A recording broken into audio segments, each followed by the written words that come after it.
Good day, everybody, and welcome to another edition of the Military and Foreign Affairs Network. I am your host, the voice of reason. Today, we are continuing our ongoing coverage of the civil war taking place inside of the former state of Ethiopia, and we had been watching for some time the situation that was taking place in and around the Tigray region. That is this area here. I'll just kind of try and highlight it.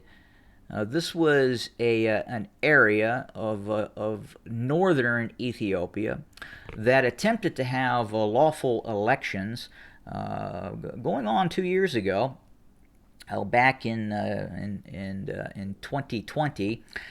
And the regime in Addis Ababa, led by Abiy Ahmed, decided that under the guise of COVID-19, he was going to eliminate the democratic process taking place inside of the Tigray region, and then furthermore declared the leading political party that was most popular in the Tigray region a terrorist organization, and then proceeded to launch a so-called law enforcement operation, which in reality was a large-scale military operation jointly supported by external forces from the despotic regime of Eritrea.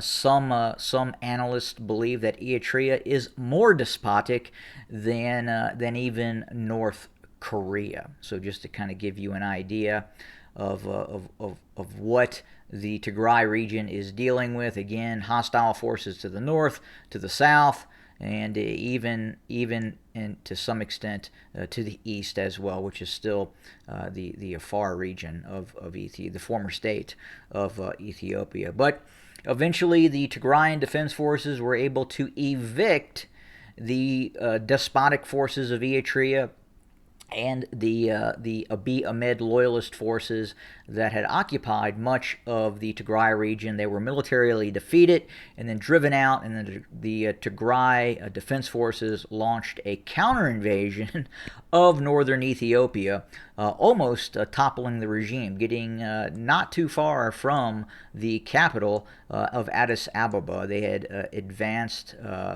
methodically and had at one point reached Debre Berhan, which is this area, and here is the capital. So very, very long advance, seizing towns such as Waldia, Desse, Kombolcha, and eventually linking up with forces of the Oromo Liberation Army. But external pressure caused the Tigrayan Defense Forces to withdraw back into the Tigray region.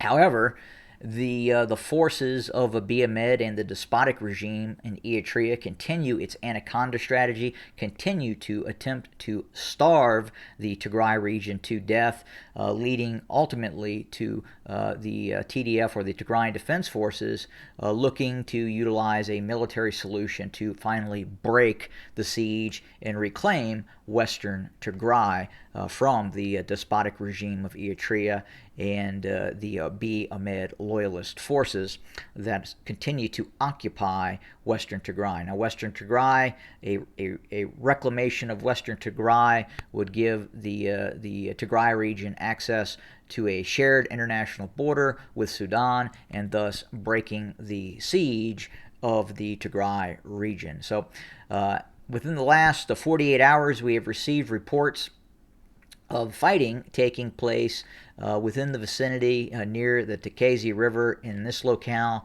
we have received reports that either Eritrean artillery or ENDF, Ethiopian National Defense Forces, Abiy loyalist forces, shelled Tigrayan Defense Forces on the eastern bank of the Takazi River. This is kind of the demarcation line right now. But we also know there has been a significant buildup of Tigrayan Defense Forces personnel. They have mobilized anywhere between 200,000 to 300,000 personnel for the prospect of additional military operations either into Eritrea or the reclamation of its rightful territory of western Tigray, or a possible renewed operation directly against the Amhara region to the south. What things are going to look like, we don't know as of yet. We do know the Tigrayan Defense Forces has fully mobilized. They have built up along several locales. They've actually seized key terrain features in the south along the Amharan Tigray border in the southeast. And again, both sides seem to be at this point preparing for a major onset of renewed hostility. So we are going to keep an eye on this.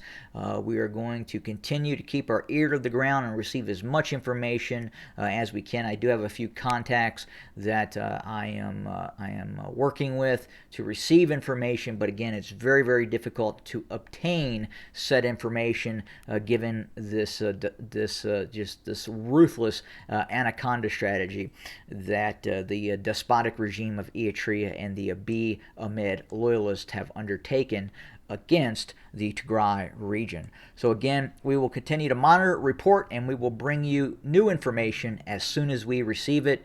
We do anticipate a renewed a war, unfortunately, taking place as again any prospect of a political solution between the various parties seems to be remote at this point, and it's really do or die for the Tigray region in terms of watching its people being starved to death. But again, we will, as soon as we get more information about what is happening on the ground, we will absolutely bring it to you and report it. Thanks for joining us. More to come. Have a good day.